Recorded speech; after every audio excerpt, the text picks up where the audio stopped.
as you can see on these engines, it's not as simple as putting it in gear and idling forward.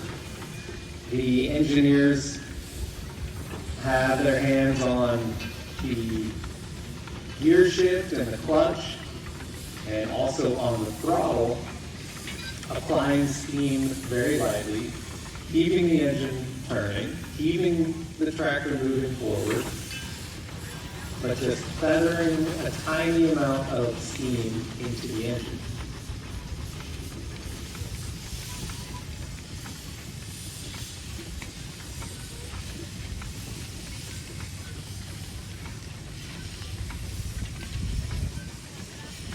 Oh, Randy, you're doing so well.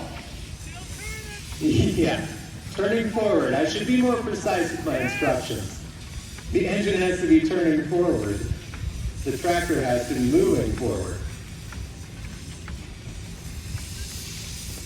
Looks like Andrew Hafner on the 1648 Russell is in a good position for the single-cylinder division.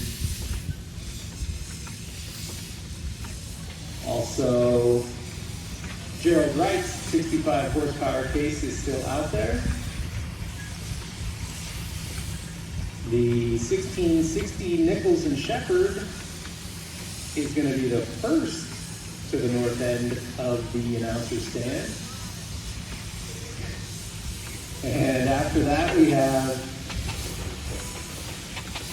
the Buffalo Roller and the 2070 Nichols and Shepherd still in the two-cylinder division. Oh no, Andrew! I'm not sure who's operating Gerald Wright's 65 horsepower case today, but that engine won the second slow race for the single-cylinder division.